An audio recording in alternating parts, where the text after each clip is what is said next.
बिस्मिल्लाहिर्रहमानिर्रहीम। अस्सलाम वालेकुम। आज एक इंतहाई अफसोसनाक खबर मैं आपके साथ शेयर कर रही हूँ। पाकिस्तान के लेजेंड सिंगर असद अब्बास आज इस दुनिया में नहीं रहे।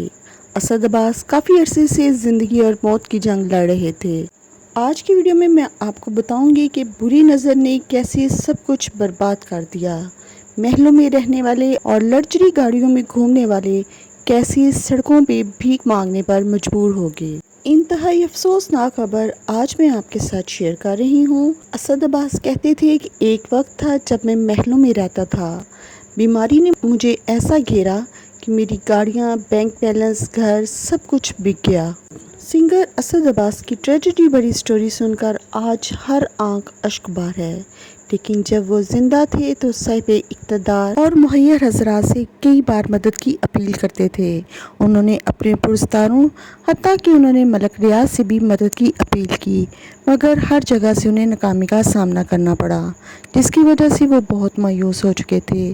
वो कहते थे कि मैं ऊपर जाके अल्लाह ताला से इन सब लोगों की शिकायत करूँगा। सिंगर कहते हैं कि मुझे कई दफ़ा इंडिया से फ्री इलाज की ऑफ़र हुई। उन्होंने कहा कि आप हमारे मुल्क में आ जाएं, हम आपको नेशनलिटी भी देते हैं और आपका इलाज भी फ्री करते हैं। मगर असद अब्बास ने कहा कि मुझे अपने मुल्क में ही जीना और अपने मुल्क में ही मरना है। उन्होंने ये ऑफ़र ठुकरा दी और वो इंडिया नहीं गए। उन्होंने न सिर्फ पाकिस्तान का लग स्टाइल अवार्ड जीता, बल्कि मिकाल हसन बैंड के भी लीडिंग सिंगर रहे।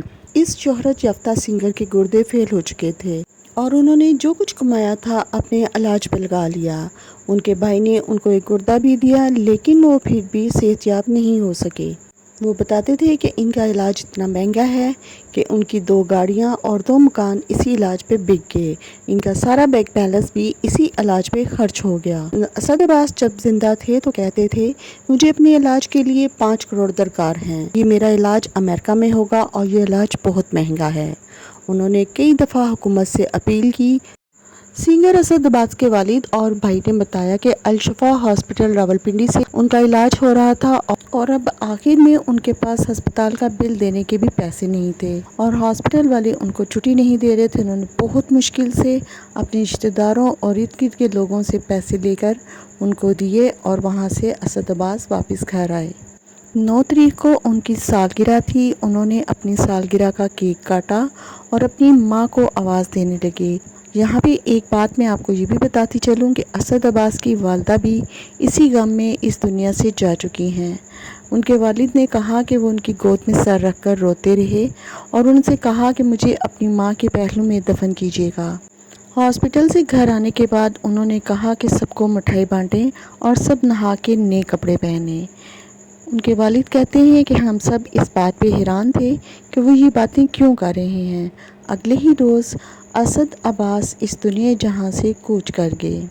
उनके वालिद ने रोते हुए बताया कि सिंगर असद अब्बास 30 साल के थे। एक एंकर को इंटरव्यू देते हुए असद अब्बास ने अपने जख्म दिखाते हुए कहा कि उनको 2 सिरिंजें लगती हैं, एक से खून दिया जाता है और दूसरी सिरिंज से खून निकाला जाता है।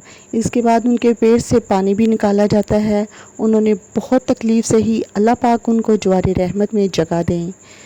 जब तक वो ज़िंदा रहे वो उन्होंने इंतहाई तकलीफ़ें ज़िंदगी बसर की। वालिद ने बताया कि छोटी सी उम्र में उन्होंने बहुत सी ज़िंदगी जी ली। उन्होंने लग्जरी लाइफ भी देखी और एक दुख भरी, दर्द भरी लाइफ भी गुजारी।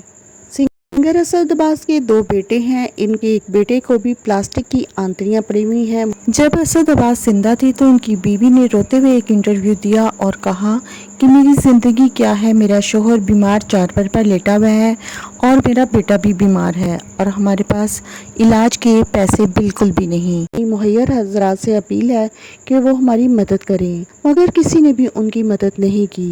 पूरी दुनिया फिरने वाला इंसान जीने के लिए भीख मांगता रहा, मगर किसी ने भी उसकी मदद नहीं की।